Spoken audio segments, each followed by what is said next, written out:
مع الله في لألآت النجوم وحبك الغيوم وضوء القمر۔ حضور ختمی مرتبہ صلی اللہ علیہ وآلہ وسلم نے ارشاد فرمایا، قیامت کے دن ہر شخص کے قدم اس وقت تک جمے رہیں گے جب تک وہ ان سوالوں کے جوابات نہ دے دے، اپنی جگہ سے وہ ہل نہیں سکے گا۔ سوال یہ ہوگا، زندگی کہاں گزاری، جوانی کیسے صرف کی، مال کیسے کمایا اور کہاں خرچ کیا، اور جو علم حاصل کیا تھا اس پر کتنا عمل کیا۔ یہ سوالات پوری زندگی بسر کرنے کا لاہے عمل ہیں۔ اللہ نے انسان کو جو زندگی عطا کی ہے اس کا کوئی مقصد ہے۔ قرآن نے واضح کر دیا کہ ہم نے جن و انس کو صرف اپنی عبادت کے لیے پیدا کیا ہے، وَمَا خَلَقْتُ الْجِنَّ وَالْإِنسَ إِلَّا لِيَعْبُدُونَ۔ گویا زندگی آمد برائے بندگی، زندگی بے بندگی شرمندگی۔ جو چیز جس مقصد کے لیے پیدا کی گئی ہے اگر اس کا وہ مقصد پورا نہ ہو تو وہ ضائع اور رائے گاہ ہے۔ اللہ اپنے بندوں کی پوری زندگی کو بامقصد بناتا ہے۔ زندگی کو برقرار رکھنے اور توانائی بخشنے کے لیے جن لوازمات کی بھی ضرورت ہے وہ سب رب کائنات نے انسان کو عطا کر دیے ہیں۔ کسی نعمت کے استعمال پر کوئی پابندی نہیں لگائی، ہاں یہ ہدایت دے دی کہ سب کچھ رب کے بتائے ہوئے اصولوں کے تحت استعمال کیے جائیں، اور ان نعمتوں سے جو قوت و توانائی عطا ہو اسے اپنے رب کی بندگی، اس کے دین کی سربلندی اور اس کی شکر گزاری پر صرف کیا جائے۔ جوانی اللہ کی نعمتوں میں سے انمول نعمت ہے جو امیر غریب سب کو پوری توانائیوں کے ساتھ ملتی ہے۔ صالح اور عبادت گزار جوانی کو قیامت کے دن عرش الہی کا سایہ نصیب ہوگا۔ اسی طرح مال کمانا اللہ کا فضل قرار دیا گیا ہے جو ہر شخص کو اس کی صلاحیتوں کے مطابق عطا ہوتا ہے۔ جس نے جتنا بھی مال کمایا اسے خرچ کرنے کا اسے جواب دینا ہوگا۔ اللہ کی راہ میں خرچ کرنا اللہ سے تجارت کرنا قرار دیا گیا ہے۔ جو اللہ کی رضا کے لیے اپنا مال اللہ کے بندوں پر خرچ کرتا ہے اللہ اس کے مال میں اضافہ بھی کرتا ہے اور اجر عظیم بھی عطا فرماتا ہے۔ علم کا معاملہ سب سے مختلف ہے۔ ہر مسلمان مرد اور عورت پر علم حاصل کرنا فرض قرار دیا گیا ہے۔ حدیث مبارکہ ہے اطلب العلم من المہد الی اللحد، کہ ماں کی گود سے لے کر قبر کی گود تک علم حاصل کرو۔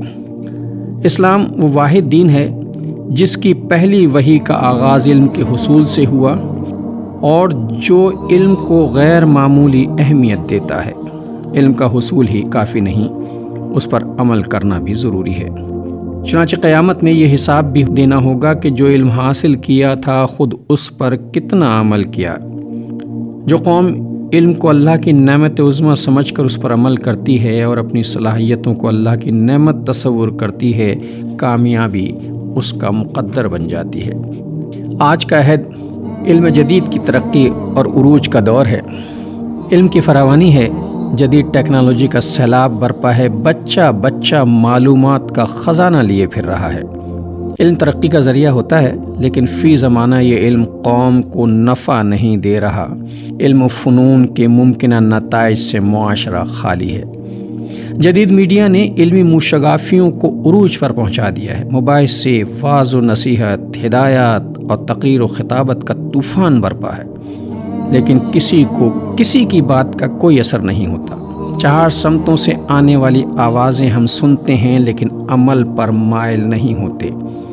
ہم ایک مجلسی قوم بن چکے ہیں جس کا کام صرف گفتگو کرنا ہے، جس کی مجلس فلسفوں، دلائل اور حوالوں سے جگمگا رہی ہیں، لیکن عملی زندگی تاریکیوں میں ڈوبی ہوئی ہے۔ ہماری نصیحتوں میں وزن نہیں، تقریروں میں عمل کی قوت کار فرما نہیں ہے۔ عمل ہمیشہ قول پر مقدم ہوتا ہے۔ قرآن کہتا ہے اور تم وہ بات کہتے ہی کیوں ہو جس پر عمل نہیں کرتے، لما تقولون ما لا تفعلون۔ خیال کے پیچھے عمل کا تجربہ نہ ہو تو خیال کتنا ہی اچھا ہو محض کہانی اور افسانہ بن کر رہ جاتا ہے۔ بے عمل افراد اور قومیں ہمیشہ خیال آرائی و فضول گوئی میں وقت ضائع کرتی ہیں، لیکن منزل ان کا مقدر نہیں بنتی۔ فکری اور عملی محتاجی دور کرنے کے لیے عمل کا ہتھیار ضروری ہے۔ قرآن کا ارشاد ہے وَأَن لَيْسَ لِلْإِنسَانَ إِلَّا مَا سَعَى، انسان کو صرف اتنا ہی ملتا ہے جتنی وہ کوشش کرتا ہے۔ کوشش کا تعلق عمل سے ہے، جس کے بغیر نہ تو دنیا میں کامیابی مل سکتی ہے اور نہ ہی آخرت میں۔ قرآن کا فیصلہ ہے کہ اللہ نے آج تک اس قوم کی حالت نہیں بدلی جسے اپنی حالت بدلنے کی فکر نہ ہو۔ اسلام اپنے پیروکاروں سے عمل کا مطالبہ کرتا ہے۔ قرآن حکیم ایک عملی کتاب ہے، اس کی ہدایات محض فلسفہ اور اقوال نہیں ہیں۔ قرآن کی آیات کو تلاوت کرنے سے ثواب تو ملتا ہے، لیکن زندگی میں تبدیلی نہیں آتی۔ تبدیلی اس کی آیات کو خود پر اور معاشرے پر نافذ کرنے سے آتی ہے۔ قرآن کی آیات پر تدبر و عمل کرنے سے زندگی میں انقلاب برپا ہو جاتا ہے۔ رسول اللہ صلی اللہ علیہ وآلہ وسلم کی ساری حیات طیبہ قرآن کی عملی تفسیر ہے۔ اسی لیے قرآن نے اسوہ حسنہ کو زندگی کے لیے نمونہ قرار دے کر یہ فیصلہ کر دیا لقد کان لکم فی رسول اللہ اسوۃ حسنہ۔